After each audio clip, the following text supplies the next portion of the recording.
నానమ్మ కథలకు స్వాగతం అమ్మ. జయ శ్రీరామ్.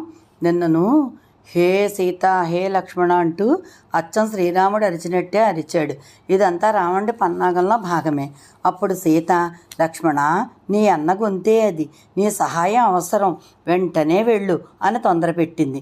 అప్పుడు లక్ష్మణుడు, అమ్మా, శ్రీరాముడికేం కాదు, అతన్ని ఎవ్వరూ ఏమీ చేయలేరు. నిన్ను ఒంటరిగా విడిచిపెట్టి వెళ్ళడం నాకు ఇష్టం లేదు. ముల్లోకాలు దండెత్తి వచ్చినా జయించగల సత్తా శ్రీరాముడికి ఉంది. నువ్వేమీ కంగారు పడకు. అది శ్రీరాముడి కంఠం కాదు, రాక్షసమాయ. నిన్ను వదిలి వెళ్ళొద్దన్న అన్నగారి ఆజ్ఞను నేను జవదాటలేను, నా వల్ల కాదు అన్నాడు. ఆ మాటలకు సీతాదేవికి కోపం ఇంకా పెరిగిపోయింది. బాధలో కఠినాతి కఠినంగా మాట్లాడింది. వెంటనే వెళ్ళమని ఆజ్ఞాపించింది.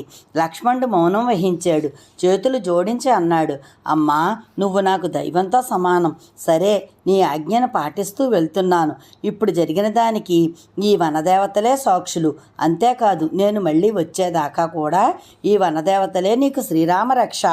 లక్ష్మణుడు అలా వెళ్ళాడో లేదో రావణుడు సన్యాసి వేషంలో వచ్చి, సుందరి, ఎవరు నువ్వు? ఎందుకీ అడవిలో ఒంటరిగా ఉన్నావు? ఏమి అందం నీది! ఎంత అందం దేవత స్త్రీలకు కానీ యక్ష కిన్నెర వనితలకు కానీ లేదు. నువ్వు ఎవరువు?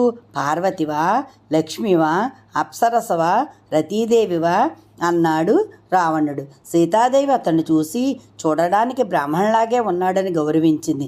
అతిథి సత్కారాలు చేసింది. తన గురించి, శ్రీరాముడి గురించి చెప్పి, ఇంతకీ నువ్వు ఎవరువు అని అడిగింది.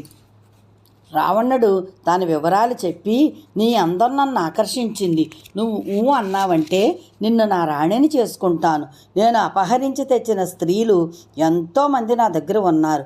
వారందరిలోనూ నిన్నే అగ్రమహిషిగా చేస్తా అంటూ సన్యాసి రూపం వదిలి రాక్షస రూపంలోకి వచ్చి తాను అంతటివాణ్ణి ఇంతటివాణ్ణి అని తెగ పొగుడుకుంటూ ఏవేవో పేలుతున్నాడు. సీతాదేవి కోపంతో, మందభాగ్యుడా, కాలసర్పం నోట్లోంచి కూరను బయటకు తీయాలనుకుంటున్నావు. మందర పర్వతాన్ని పైకి ఎత్తాలని ఉబలాట పడుతున్నావు. కాలకూట విషం తాగి సుఖంగా తిరిగి వెళ్దామనేనా? నీకు శ్రీరాముడికి పోలిక. మీ ఇద్దరికీ నక్కకు సింహానికి, పిల్లికి ఏనుగుకు, కాకికి గరుక్కుమంతుడికి ఉన్నంత తేడా ఉంది. అంతేకాదు, నువ్వు నక్కవి, నేను శివంగిని. నువ్వు నన్ను కనీసం తాకను కూడా తాకలేవు.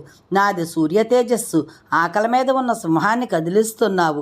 విషసర్పం కోరల్ని పట్టుకుంటున్నావు. జాగ్రత్త అంటూ గాలికి ఊగులాడే అరటి చెట్టులా కంపించిపోయింది.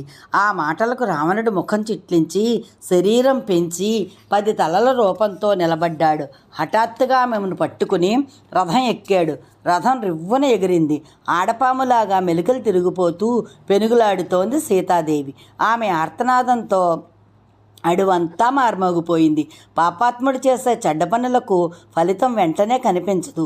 విత్తు నాతిన వెంటనే పంట చేతికి అందదు కదా, దేనికైనా కొంత సమయం కావాలి అనుకుంటూ ఈ సంగతి శ్రీరాముడికి చెప్పమని చెట్టుకి, పుట్టకి, రాయికి, రప్పకి చెప్పుకుంది. సీతాదేవి ఆర్తనాదం జటాయువు చెవిలో పడింది. దిగ్గున లేచాడు. సీతను బలవంతంగా తీసుకుపోతున్న రావణుని చూచాడు. ఒక్క ఉదుటన ఎగిరి, ఓ దశగ్రీవా, తప్పు చేస్తున్నావు. నీకు ఇది ధర్మం కాదు, మంచిది ఎంత మాత్రమూ కాదు. సీతాదేవిని విడిచిపెట్టు. ఆమె కోపంగా చూస్తే చాలు నువ్వు బూడిదైపోతావు.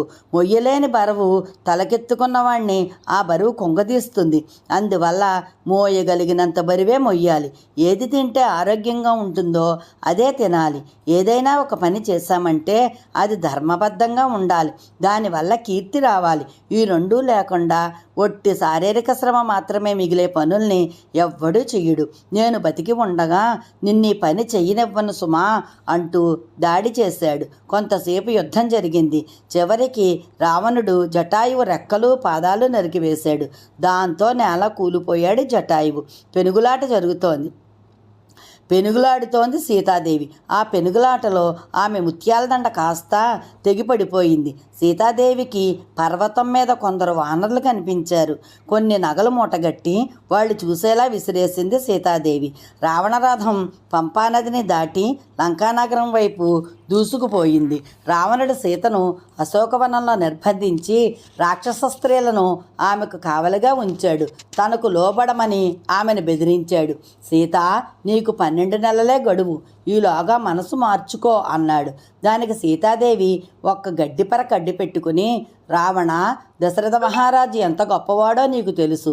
అతడి కొడుకు శ్రీరాముడు, అతడి సోదరుడు లక్ష్మణుడు, వీళ్ళిద్దరూ కలిసి నీ ప్రాణాలు తోడేస్తారు. అయినా శ్రీరాముడి సమక్షంలో కనుక నువ్వు ఈ పని చేసి ఉంటే ఇప్పటికే నీకు భూమి మీద నూకలు చెల్లిపోయి ఉండేవి.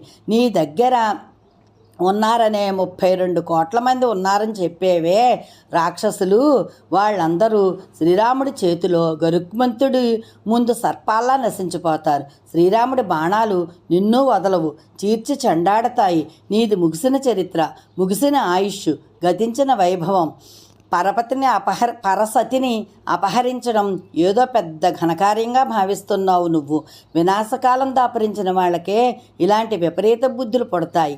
పోయే కాలం వచ్చినప్పుడే మానవులు తమ తమ కర్తవ్యాల విషయంలో తప్పటడుగులు వేస్తారు అంది ఆవేశంగా. రాముడి కోపం కట్టలు తెంచుకుంది. మైథిలి, గడువులోగా మనసు మార్చుకోపోయావో మా వంటవాళ్ళు నిన్ను ఉదయకాల భోజనం కోసం ముక్కలు ముక్కలుగా తరిగేస్తారు, జాగ్రత్త అని. ఓ రాక్షసాంగనలారా, ఈమెను రహస్యంగా ఉంచండి, కట్టుదిట్టంగా కాపలా కాయండి, ఈమె మనసు ఎలాగైనా మార్చండి అని ఆజ్ఞాపించాడు. అక్కడ మారీచుడిని చంపి ఆశ్రమం వైపు వస్తున్న శ్రీరాముడికి దారిలో లక్ష్మణుడు ఎదురై జరిగింది చెప్పాడు. ఇద్దరూ ఆశ్రమానికి వచ్చి చుట్టూ చూశారు. ఎక్కడా సీతాదేవి కనిపించలేదు. శ్రీరాముడికి దుఃఖం ఆగలేదు. శరీరం వణికిపోతోంది. ఆశ్రమం అంతా వెదికారు. పర్ణశాలలో చూశారు. సీతలేని ఆ పర్ణశాల శోభకోలపైన పర్ణశాలలా కళావిహీనంగా మారింది. జై శ్రీరామ్.